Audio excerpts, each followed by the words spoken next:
የገባችሁ ላይክ በማድረግ ሌሎችን ወዳጆቻችንን ጋብዟቸው ላይክ የሚለውን በመጫን ማለት ነው እናንተ ስትጫኑ እነሱ ኖቲፊኬሽኑን ይመለከቱታል ይገባሉ ማለት ነው አልጎሪዝሙ ያሳያቸዋል ስለዚህ ላይክ ማድረግ አትርሱ ተመልከቱ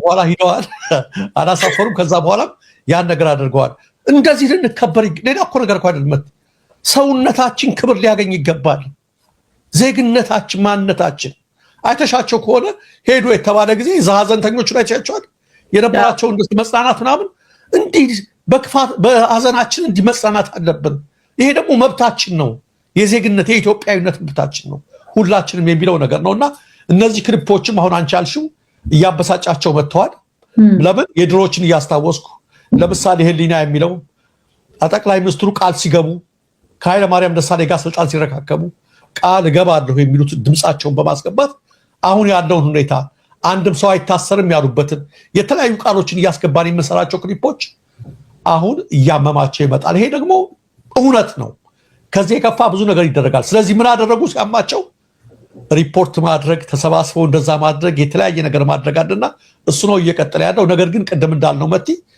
ዓላማችንና መድረሻችን እንደ እግዚአብሔር ፈቃድ ሩቅ ነው እግዚአብሔር ካሳካል የጀመርነው ነገር ይሄን በመዝጋት በተለያየ ነገር የምናቆመው ነገር አይደለም ያዝነው የአብይ አህመድ አስተዳደር ብዙ ነገር ሞክሯል በጣም ብዙ ነገር እንዳለ ካቢኔዎቹን የብልጽግና ባለስልጣናትን በሙሉ በ25 የአማራ ክልል ከተሞች ልኮ ብዙ ነገር ሞከረ ምንም ውጤት አላመጣም ይኸው ከዛ በኋላ ነው ወደ አብዛኛው ጎጃም አካባቢ አብዛኛው የምስራቅ ጎጃም አካባቢ ወሎ ሰሜን ሸዋ በሙሉ ማለት በሚቻል መልኩ በጦርነት ውስጥ የሰነበተው ከዛ በኋላ ነው ያገር ምንድነው ሽማግሌዎች ተወካዮችን ሰብስቦ አናገረ ስልጣን ከሆነ ምርጫ ሲመጣ ለቃለው እስከዛ ግን ባካችሁ እንነጋገር ካሳም ቢሆን ከፍዬ የሚልም አመጣ ያም ሊሰራ አልቻለም አረጋ ከበደ አዲስ አበባ ነው ያለው አልፎ ባህርዳር ገባ ብሎ ይወጣል ዋና መቀመጫው አዲስ አበባ ሆኗል ተረጋግቶ መቀመጥ የሚችልባት አይደለችም ባህርዳር በማንኛውም ሰዓት የሚሆነው ነገር አይታወቅም የጠባቂዎቹ አጠገቡ ወደ 2 የሚጠጉት አጠገቡ ጠፍተዋል መኪናው ተወስዳበታለች ነገ ከነጎዳ የሚሆነው አቅም ስለዚህ አዲስ አበባ ቁጭ ብሎ በሪሞት ኮንትሮል ነው ክልሉን አስተዳድራለሁ የሚለው ለማንኛውም ባለሀብቶችን ሰብስቧል ባለሀብቶቹ ተጠርተዋል ሄደዋል ምን ሊያደርጉ እንደሚችሉ አላቅም እነማን እንደሆኑም በቴሌቪዥን ያያየናቸው ነው በስም ዝርዝር ይመጣል ምን ሊያደርጉ ይችላሉ እነዚህ ባለሀብቶች ምናልባት ገለታ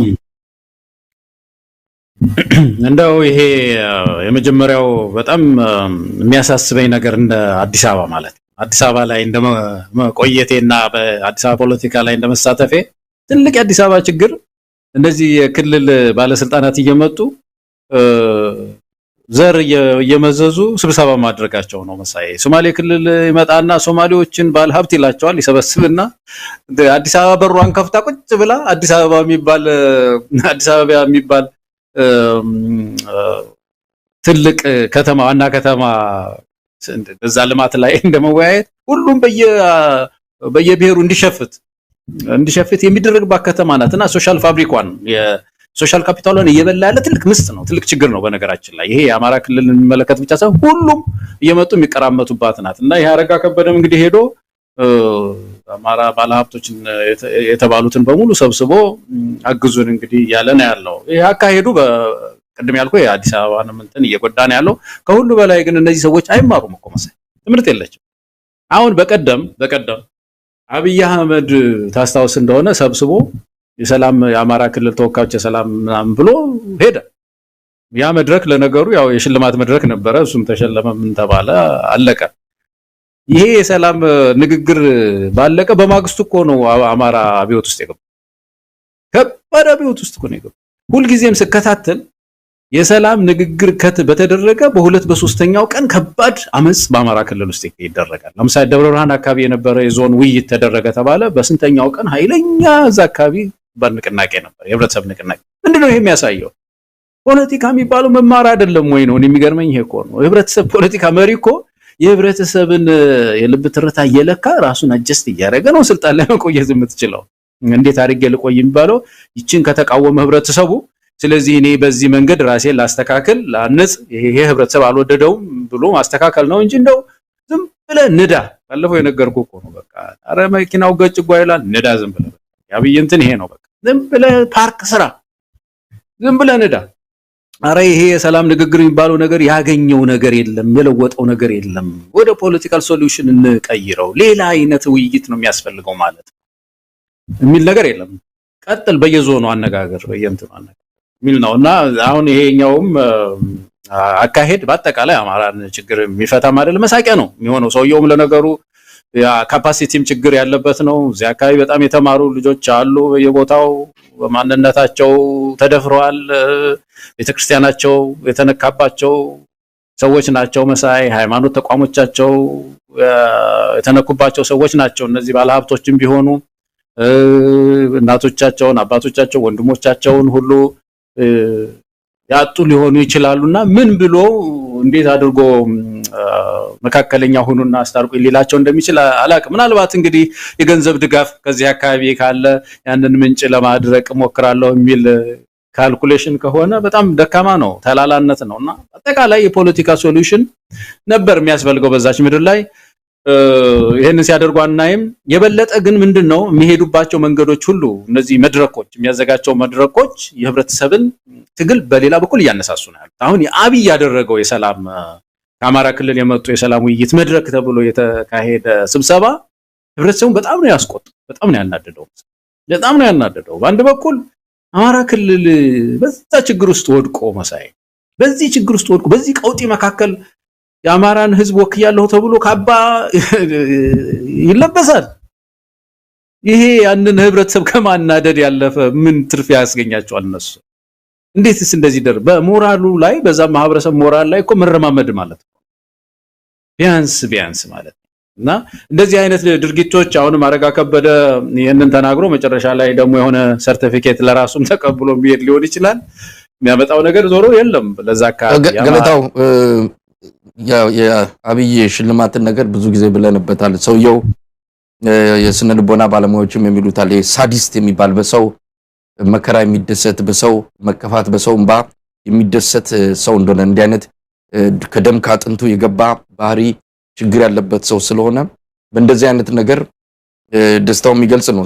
500 600 የአማራ ተወላጆች ቆሞተው እሱ ችግኝ እንተክላለን ለአስክሬናቸው ጥላ ይሆናል የሚል እኮ ከሞራልም ከኢትዮጵያ እሴቶችም ከኢትዮጵያ ባህል ወግ ጋር የማይገናኝ አንድ የሀገር መሪ እዚህም ሀገር የትም ብትሄድ አንድ መሪ ሲመረጥ ስለዛ ሀገር ያውቃል ነው። የዛን ሀገር ወግ ባህል ወክሎ መሪ ይሆናል ነው። ያንን ህዝብ ካልወከለ ማንን ወክሎ ቤተ መንግስት ሊገባ ነው? አብይ አህመድ ባይተዋር ነው። ከኢትዮጵያ ባህል ከኢትዮጵያ ወግ ከኢትዮጵያ ነውር ከሚባሉት ነገሮች ሁሉ ያፈነገጠ በተቃራኒ ያለ ሰው ነው። ስለዚህ ሽልማት ካባ ቢደርብ ጭንቅላት ውስጥ ያለው ደም ውስጥ ያለው ባህሪ ስለሚፈቅድለት ስለሆነ እኛ ልንደነቅ እንችላለን፣ ለሱ ምንም አይመስለውም። አረጋ ከበደን በተመለከተ እንዲሁ ስለሱ አይደለም። ያው አረጋ ከበደ ሰሞኑንም 4 ሚሊዮን ቱሪስቶች አማራ ክልልን ጎብኝቷል ያለ ደፋር ነው። ቁጥር ላይ ሲዳፈር በርግጥ ያው የኢህአዴግም መሰረታዊ ትልቁ ችግሩ ከቁጥር ጋር ያላቸው ፍቅር ነው። አረጋ ከበደ 4 ሚሊዮን ቱሪስቶች ጎብኝተናል አለ። ባለፈው የማዕድን ኤክስፐርት እስኪመስለን ድረስ ዓለም ላይ ያሉትን ማዕድናት እየጠራ ለረጅም ደቂቃ አማራ ክልል ውስጥ እሱ ከመጣ በኋላ የተገኙ አስመስሎ የተናገረበት ነው። ትንሽ የአእምሮ መረጋጋትም ያለው አይመስለኝም።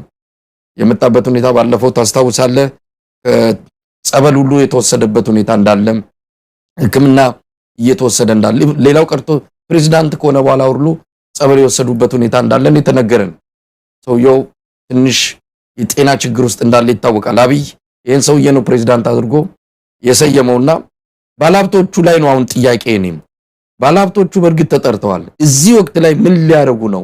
ገንዘብ ስላላቸው የፋኖን ትግል ጫፍ የደረሰን ትግል ምን አድርገው ሊቀለብሱትና በአብይ ምንድነው በአብይ መድረክ ላይ አምጥተው እርቅና ሽምግልና በሚል ሊያዳክሙት ፈልገው ነው? ጥንቃቄ ማድረግ አለባቸው። ይሄ ታሪክ በጣም ወሳኝ የታሪክ ጥፋት ላይ ነው ያለነው። እዚህ ላይ የምናደርጋቸው ማናቸውም ነገሮች ነገ ከነገ ወዲያ ያስጠይቃል። ገንዘብ ነው። ገንዘብ ነገ ከነገ ወዲያ ሰርተ የምታገኘው ነው። ከዚህ ከደም እጁ ላይ ካለ አገዛዝ ጋር ተጣብቀ የምታገኘው ሀብት ላንተ ሀብት ሆኖ ጤና የሚሰጥ አይደለም። ስለዚህ ባለሀብቶች ሊያስቡበት ይገባል። እያንዳንዷ ነገር ዋጋ ታስከፍላለች። ዛሬ አብረው የሚታዩበት አይደለም ሌላ ነገር አድርገው አብረው መታየታቸው በራሱ ብዙ ሰዎችን ያስቆጣል። ስለዚህ ጥንቃቄ ሊያደርጉ ይገባል። ስለዚህ በባለሀብቶቹ አንፃር ነው እኔ ምናልባት ማለት ካለብንም ባለሀብቶቹ ማድረግ ያለባቸውን ጥንቃቄ እንደው ምን ማለት ይቻላል? ትክክል ነው መሳይ። ባለሀብቶች እነዚህ ባለሀብቶች በእውነት በዚህ ወቅት ሀብት እንዲይዙ ጥሪት እንዲይዙ ያደረጋቸው የኢትዮጵያ ሕዝብ ነው መሳይ።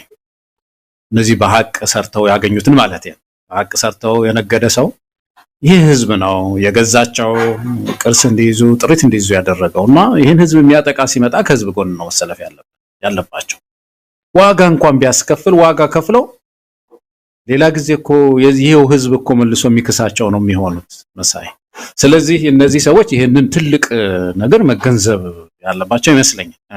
ከዛ ውጭ ግን እነሱ በሚያዋጡት ገንዘብ የፋኖ ትግል ሊቀለበስ አይችልም። ይሄን ደግሞ ማወቅ አለባቸው።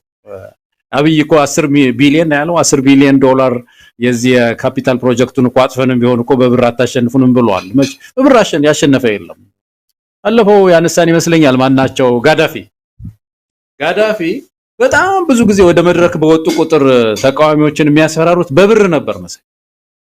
ይሄን ያህል ቢሊዮን ብር አለኝ። ያው የነዳጅ እንትኑም እንደምታውቀው በሳቸው ቁልፍ በሳቸው እጅ ነበር የነበረውና በቃ ማስፈራሪያ የፈለኩትን አይነት ሮኬት ገዛለሁ፣ የፈለኩትን አይነት መድፍ ገዛለሁ፣ ዙሪያውን በቦምብ አጥረዋለሁ፣ ምን ታመጣላችሁ ሲሉ የነበሩ ሰውዬ ቤተ መንግስታቸው እኮ አይደለም የሞቱት ጉሬ ልክ ይሄ ምንድነው የቀበሮ ጉድጓድ ውስጥ ነው። አይተው እንደሆነ ቪዲዮ እንደ ቀበሮ ጉድጓድ አይነት ውስጥ ገብተው እዛ ውስጥ ነው ፍጻሜያቸው የሆነውና በገንዘብ የተመኩ ሰዎች የህዝብን ትግል አሸንፈው ያውቁ። ስለዚህ እነዚህ ባለሀብቶችም እንደው አንዳንዶች ማለት ነው አንዳንዶች ይችን ብንደግፍ የአማራ የፋኖ ትግል ይጨናገፋል ብለው አስበው ከሆነ በታሪክም ተጠያቂ ይሆናሉ። ይሄ ዶክመንት ደግሞ ሆኖ ፍጻሜያቸው የነዚህ ሰዎች ከዚህ ከብዙ ወንጀለኞች ጋር አንዳንዱ ነው የሚሆን እና አገሪቱ ከባድ ወንጀለኛ መቅጫ አላት። ይሄን ሁሉም ሰው መገንዘብ አለ። ኢትዮጵያ ካፒታል ፓኒሽመንት የሚባለውን አጽድቃለች። እስካሁን የቆየ ታሪክ የቆየ ነው። ይሄ ካፒታል ፓኒሽመንት እስከ ስቅላት የምትቀጣ ሀገር ናት። በዋር ክራይም አጌንስት ሂውማኒቲ፣ ጄኖሳይድ ወዘተርፈ የመሳሰሉ ከባባድ ወንጀሎች እዚህ ያስቀጣሉ። በኢትዮጵያ ፍርድ ቤት ማለት ነው። ሌላውን ተው ዓለም አቀፍ ፍርድ ቤት እንተው።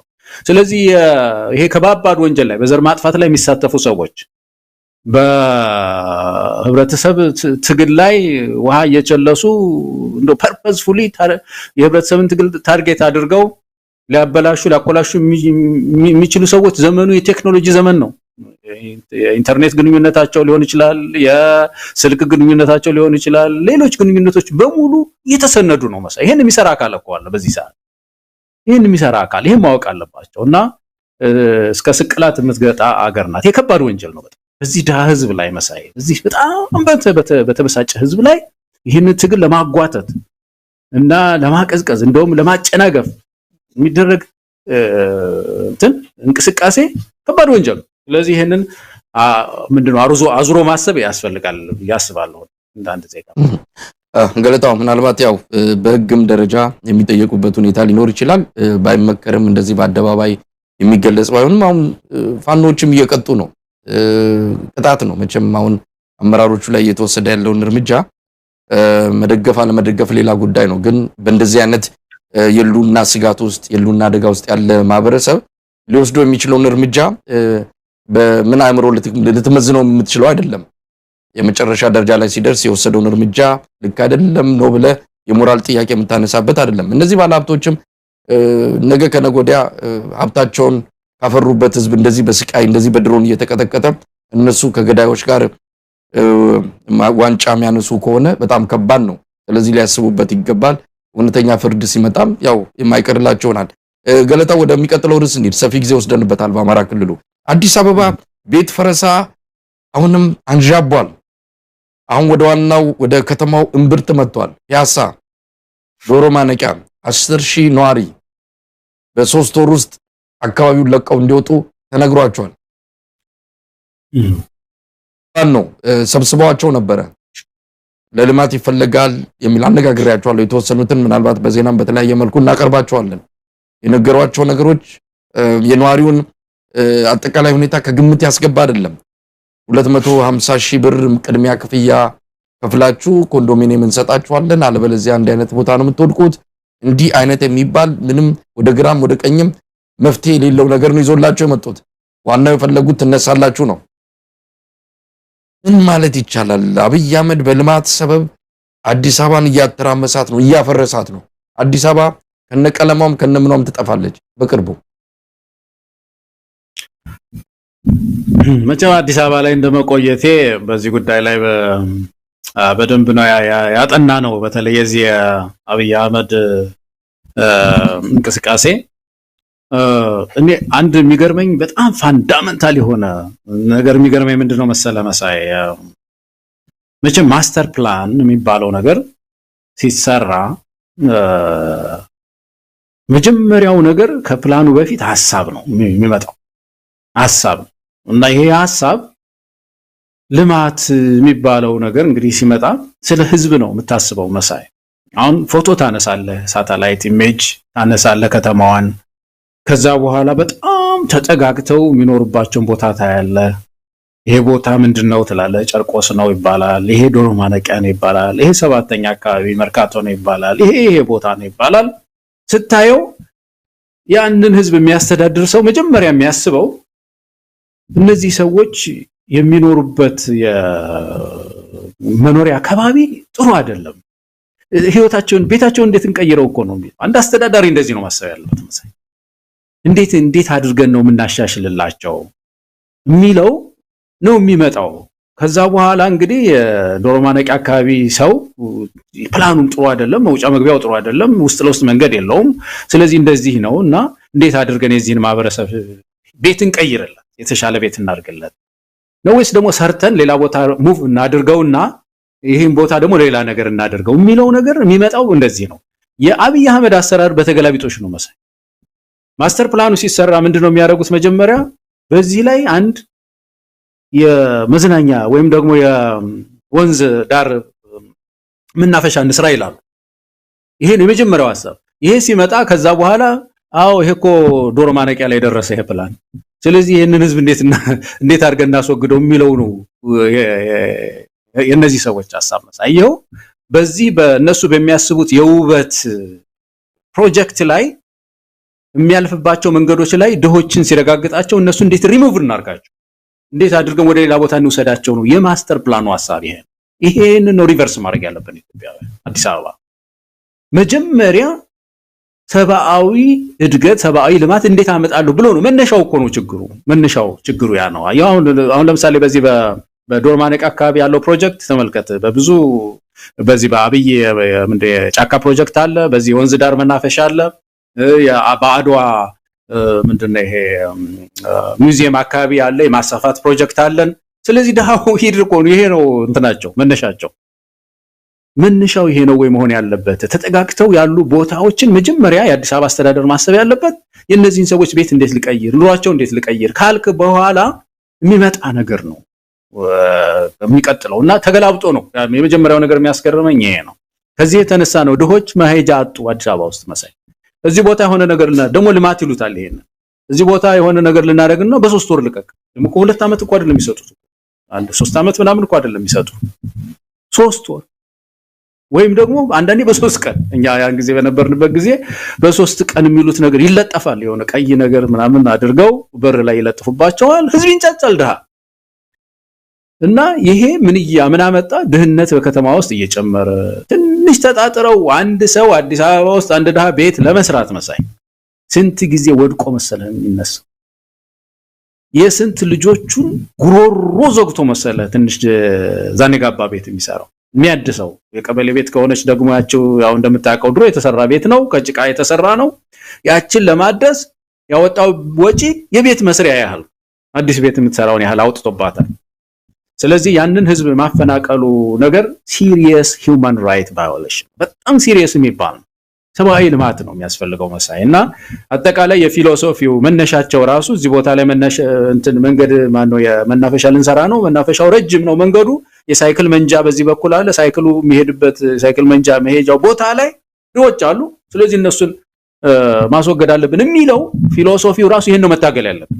ይሄን ነው መታገል ያለበት እና አጠቃላይ አዲስ አበባ ህዝብ በዙር መሳይ በዙር እንደ ዶሮ ማነቂያ ነገ ደግሞ ሌላ ሰፈር ይሄዳል። እንደዚህ ህዝቦችን ሲያፈናቅል ዝም ብሎ ይሄንን ተቀብሎ ታግሶ መኖር የለበትም። ፈረንሳይ ደግሞ ነገ ይሄዳል። አዲስ አበባ እንደምታውቃቸው ፕላኖቹ ትንሽ ችግር አለባቸው።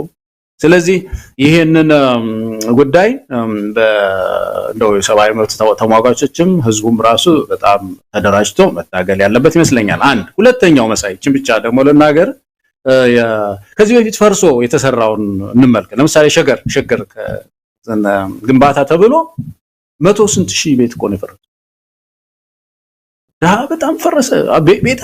ቤትን አፈረሱበት። ቤት ሲፈርስ ምንድን ኑሮውን ነው ያፈረሱት። የዚች ምድር ኑሮውን በሙሉ አፈረሱ። ምን የተገነባ ነገር የለም፣ ምን ሰማው ነገር የለም፣ ምንም ነገር የለም። ዝም ብሎ ምንድነው ቤት ማፍረስ ብቻ ማፈናቀል ብቻ። የሚሰራ ጥሩ ልማት የህብረተሰብን ህይወት የሚቀይር ነገር የለም እና ይሄንን እኔ የአዲስ አበባ ህዝብ መታገል ያለበት ይመስለኛል መሳይ ተደራጅቶ። ገለታው ይሄን ሁሉ ጊዜ እንለዋለን። ያኔም ወደ 700 ሺህ የሚጠጋ በሸገር ዙሪያ ሸገር ከተማ ብለው አዲስ አበባን እንድታፍን አዲስ አበባን እንድታደቃት አዲስ አበባን ከባ የአዲስ አበባን ጥቅም በሚል ሌላ አይነት ተቀጥላ አስተዳደር የተመሰረተው የሸገር ከተማ ወደ 700 ሺህ የሚጠጋ በነገራችን ላይ ከአዲስ አበባ መሬት ተቆርሶ ተሰጥቷታል። ሸገር ከተማ የአዲስ አበባ ሳይዝ እያነሰ መጥቶ ነው ሸገር ከተማ እንዲሰፋ የተደረገው። ይህን ደግሞ በልበ ሙሉነት ደረታቸውን ነፍተው ከአቡጃ ቀጥሎ ትልቋ በአፍሪካ ከተማ ሸገር ከተማ ናት ይላሉ። አዲስ አበባ ያለች ጥንታዊቷ የኢትዮጵያ ከተማ እሷን ማስፋፋት እሷን ማሳደግ ሲቻል ይሄ በዘርና በተረኝነት የሰከሩ የብልጽግና የኦሮሚያ ብልጽግና ሰዎች ማነው ሽመልስ አብዲሳም ወጥቶ የተናገረው እናስታውሳለን። እዛ ላይ እውነት ያሰቡትን ያደረጉ ነው። አሁን አንተ ያልከውን ለመጣበት ነው። ይሄን ሁሉ ሰው አፈናቅለው 700 ሺህ ነዋሪን የት ይግባ ጅብ ይብላው ወዴት እንደተወሰደ እንኳን ሳይታወቅ ህጋዊ ደሃ አድርገናቸዋል ብለው በአደባባይ በብሔራዊ ቴሌቪዥን የተናገረ ሰው እንዲያን ሰው አሁን መረጃ ስንሰበስብ ምንም የተሰራ ነገር የለም። ሌላው ቀርቶ አካባቢው በኢኮኖሚ ተቀዛቅዟል። እዛ አካባቢ ነገሮችን ሲሰሩ የነበሩ ትንሽም ቢሆን እንቅስቃሴ ሲያነጉ የነበሩ ሰዎችን ነው ፈንቅለው ያስወጧቸው። ሌሎች ደግሞ በስጋት በራሳቸው ጊዜ ወጥተዋል። አሁን እዛ አካባቢ የሚበላም የሚዘረፍም የለም። ፖሊሶቹም ዘራፊዎቹም የሚያገኙት ነገር የለም። በጣም ትልቅ ክፍተት ተፈጥሯል። ስለዚህ ዝም ብሎ ማፍረስ እንጂ መገንባት ላይ የሉም። በዚህ አንፃር አሁንም ቢሆን በዶሮ ማነቂያ አካባቢ ያለው ኦኬ ልማት ነው፣ ልማት ለምን ይጠላል የሚል መከራከሪያ ሊያመጡ ይችላሉ። ሰው ተኮር ልማት ነው የሚያስፈልገው፣ ሰውን የሚያፈናቅል አይደለም። ልማትም ከሆነ ከሰው ጋር የተያዘ መሆን አለበት። ያ ቦታ ተፈልጎም ከሆነ ያ ቦታ ለመኖሪያ ከሆነ መኖሪያ ቤቱን እነሱ እንዲኖሩበት አድርገው መስራት አይቻልም ወይ? ሰብአዊነት የት ሄደ? ሰው ልጅን ጅብ ይብላው ብለ የምትሰራው ልማት ለማን ነው?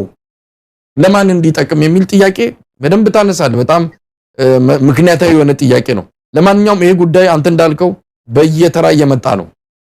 እንጮሃለን፣ መፍትሄ የለውም። ነገም ይጮሃል። የዶሮ ማነቂያም ጩኸት እንደዚሁ ያልፋል። ይሄ ለዚህ መፍትሄ መስጠት ያለበት የአዲስ አበባ ህዝብ ነው። የአዲስ አበባ ህዝብ ምን ማድረግ አለበት? በዚህ ወቅት ላይ እሱ ቤት ጋር እስኪደርስ ድረስ ነው የሚጠብቀው። ማለት ሌሎቹ ሰፈሮች ማለት ነው። እሱማ ደርሶበታል። ሌሎቹ ሰፈሮች የዶሮ ማነቂያ ጩኸት ካልተሰማቸው፣ ሌሎቹ ሰፈሮች የፈረንሳይ ለጋሲዮን ጩኸት ካልተሰማቸው ነገ እነሱም ባሉበት በቤታቸው እላቸው ላይ ሊፈርስ እንደሚችል ማወቅ አለባቸው። ከዚህ አንፃር የአዲስ አበባ ህዝብ ሚናምን መሆን አለበት። የአዲስ አበባ ህዝብ አይ ቲንክ የመጀመሪያው ነገር ይሄን መንግስት መረዳት ነው። ሞቲቭ ምንድነው? እርግጥ ልማት ነው ወይ የሚለው መገምገም አለበት። መሳይ ቅድም ያልነው ነገር ነው። ልማት ነው ወይ? አሁን በሌላው ዓለምም ቢሆን ለምሳሌ ባቡር መንገድ ይወጣል ወይም ሃይዌይ የሚባለው ከፍተኛ መንገድ ይወጣል። አንዳንድ በጣም አስፈላጊ ለምሳሌ ሆስፒታል ሊሆን ይችላል። እንደዚህ አይነት ልማቶች ሲደረጉ መጀመሪያ ያ ልማት የሚሰራው ፕሮፖዛሉ አመታት ይፈጃል። ቀደም ብሎ ነው የሚሰራው። እዛ አካባቢ ያለው ማህበረሰብ ይነገረዋል። አጋጣሚ ሆኖ ሃይዌዩ ባንተ ላይ አለፈ፣ በዚህ መስመር ላይ አልፏል፣ ወይም ደግሞ የሚሰራው መንገድ በዚህ ላይ አለፈ። ስለዚህ ለሀገራችሁ ነው ተብሎ የህዝብ ይነገረዋል። 2 አመት ሊሆን ይችላል ይሰጠዋል እድሜ። ምክንያቱም ቤት በ3 ወር የሚባል ነገር የለም። እንደዚህ አንድ ቤት ፈርሶብህ ሌላ ቤት ለመፈለግ ቀርቶ ስራ እንኳን ከስራ እንኳን አንድ ሰው ሲሰናበት እነዚህ ወራት ያስፈልጋሉ እስከ 6 ወር ድረስ ያስፈልጋል መሰጠት አለ። ይሄኛው እኮ ቤትህን አንድ ሰው አፍርሶ እኮ በተለይ አዲስ አበባ ህዝብ ትልቁ ችግር ምንድነው ቤት ሲፈርስበት መሳይ መሰለ እንደምታውቀው አብዛኛው የአዲስ አበባ ህዝብ በአካባቢው የሚሰራቸው ትናንሽ ነገሮች አሉት። እንደ ጉሊት ሊሆን ይችላል። ለምሳሌ አሁን እዛ ዶሮማነቃ አካባቢ የሚሰሩ ጉሊት ትንሽ ገበያ መስርተው ይኖራሉ እና ኑሯቸው ከዚህ ጋር የተያያዘ ነው። እነዚህ ሰዎች ሲፈናቀሉ ኮየጨፍ የሚባል ቦታ የሆነ ቦታ ብትወስዳቸው እንጀራቸው ነው የሚዘጋው ማለት እኮ ነው። ያቺ ንግድ ተዘጋች ማለት እኮ ነው። ከቤት መፈናቀል ጋር ህይወታቸው ነው የሚመሰቃቀለው ማለት ሶሻል ካፒታል የሚባል ነገር አለ በከተማ ልማት ውስጥ ማህበራዊ ሀብት ይሄ ለረጅም ጊዜ ዝምድና ይፈጥራል። የአዲስ አበባ ህዝብ እንደምታውቀው ማህበራዊ ሀብቱ ይዳብራል። በሞት ጊዜ ይረዳዳል፣ በመውለድ ጊዜ ይረዳዳል፣ ሲያጣ አንዱን ያግዛዋል። ይሄ ሀብት ይበጣጠሳል ማለት ነው። ዝም ብሎ በማያውቀው ሰፈር እንደገና እንደ አዲስ ለአመታት እንዲመሰረት ነው የምናደርገው ማለት። ስለዚህ ብዙ ነገር ታሳቢ ነው የሚደረገው ልማት ቤቶች ሲፈርሱ ብዙ ነገር ነው የሚታሰበው። አመታት ጊዜ ይሰጣዋል ለዛ አካባቢ ህዝብ። ከሁሉም በላይ ደግሞ መስፈሪያው ነው የመጀመሪያ መንግስት የሚያስጨንቀው እዛ ቦታ የሚሰራው ነገር ሳይሆን የዚህ ህዝብ መስፈሪያ ነው የሚያስጨንቀው። አባት እኮ ማለት ነው የህዝብ መንግስት ማለት የት ነው ማረጋው ይሄንን ህዝብ ወስጄ ማህበራዊ ካፒታሉ ሳይፈርስበት ኑሮው ሳይናጋበት የሚያጣው ነገር ካልኩሌት ይደረጋል መሳይ። ስንት ሰው ነው በጉልት የሚተዳደረው? ስንት ሰው ነው እዛች ሱቅ የከፈተው ከመኖሪያ ቤቱ ጋር አያይዞ ሱቅ ከፍቶ የሚተዳደረው? የትራንስፖርት ወጪው የሚሰራበት ቦታ ምን ያህል ነው? ዲቴል ጥናት ተደርገው የዚህ ህዝብ ኪሳራት ተጠንቶ ህይወቱ እንዳይመሰቃቀል የሚቀጥለው እንደገና ሪሎኬት የሚደረግበት ቦታ ላይ ካሳዎች ተከፍሎት ነው መሄድ ያለበት። እንደዚህ ነው መታሰብ ያለበት። ይሄ 3 ወር የሚባል ራሱ ቅዱን ስታየው ድንገት ሄዶ ልክ እንደ ትንሽ ነገር እንደ አንድ አነስተኛ ነገር እንደምታደርገው የ100 የ700 ሰው ቤት ለማፍረስ በ3 ወር ልቀቁ ተብሎ ለዛ ሁሉ ህዝብ እንትን ማስታወቂያ የሚለጠፍባት ምድር ናት እና ይመቃወም አለብን። ስለዚህ አንዱ የአዲስ አበባ ህዝብ ማድረግ ያለበት ይሄንን የአብይን ፕሮጀክት ማየት ነው። ልማት ልሰራ ነው ሲል ቤተ መንግስት ልማት ነው ወይ ብሎ መጠየቅ የለበትም ማለት እንዴት ነው ቤተ መንግስት ልማት የሆነው? የት ሀገር ነው የቤተ መንግስት ግንባታ ልማት የሆነው? የሚገርም ነገር እኮ የካናዳው ጠቅላይ ሚኒስትር ቢሮ ከብዙ የባንክ ማኔጀሮች ቢሮ ያነሰ ነው። ከብዙ ከኤንጂኦስ ዳይሬክተሮች ቢሮ ያነሰ ነው። ያንን እንትኑን ለዛውን ጠብቀው እንዲኖሩ ማለት ነው። የእንግሊዝ ፓርላማ ቦታ ታያዋል የሚከራከሩበት ቦታ ለረጅም ጊዜ ያሉበት ቦታ ያናፍርሰው እኮ ህንጻ ሊገነቡ ስላቃታቸው አይደለም። ቤተ መንግስት እንደዚህ በዚህ ደረጃስ በኢትዮጵያ ደረጃ አሁን በእውነት ያምርብናልስ ወይ እንደኔሽን እንደው ዓለም አሁን ተመልከት ለዓለም ሁሉ አሁን በቀደም በወጣ በዚህ በእርዳታ ማስተባበሪያ እንትኑ ኮሚሽኑ አሁን ደግሞ ባወጣው ባለፈው አልተራብኩም ሲል ነበር ታስታውሳለህ። አሁን ደግሞ ወደ 3 ቢሊዮን ዶላር እንፈልጋለን አሉ። 3 ቢሊዮን ዶላር ማለት በብር ብትቀይረው እኮ ወደ 180 ቢሊዮን ብር ማለት ነው። ምናልባት ከቤተ መንግስቱ ወጪ ከዛ ላይ ሂሳቡን እናስላውስ 15 ቢሊዮን ዶላር ነው። ይሄን እኮ በቃ ይሄ ነው 15 ቢሊዮን ዶላር ለቤተ መንግስት ያቀደ ሰው 3 ቢሊዮን ዶላር ዜጋውን ለመመገብ እርዳታ የሚጠይቅ ምናልባትም በዓለም የመጀመሪያው ሰው ሳይሆን አይቀር። ይሄ ነው ምን ብለንስ ነው ይሄንን ለኢንተርናሽናል ኮሚኒቲው በእውነት ምናቀርበው መሳይ? አሁን ኢትዮጵያ በአንድ በኩል እንደዚህ አይነት ፕሮጀክት ይዛ 400 ቢሊዮን ብር መሆኑ እኮ ነው በኢትዮጵያ ብር ስትዘረዘረው። ያን ያህል ብር ለእርዳታ የምትፈልግ ሀገር ትሪሊየን የሚሆን ደግሞ ቤተ መንግስት ገነባለሁ አሳምራለሁ ያለች ሀገር ምን ማለት ነው? እኮ ምንድነው ምን የሚባል ነገር አለ አንድ ትለብሰው የሌላት ነው ትከናነ ምን የሚባል ነገር አለ። ተቀምሰው የሌላት ትከናነው አማራት ይላል ገበሬው። እኛ እኮ አሁን ምን ቀምሰው ነው የምንፈልገው መሳይና ያ ቤተ መንግስት ቀለም ለመቀባት ቤተ መንግስት ውስጥ የተለያዩ የእንስሳት ሐውልት ለመስራት ኢትዮጵያ ቁመናዋ ነው ወይስ ደሞስ ቢኖረንስ ሀብት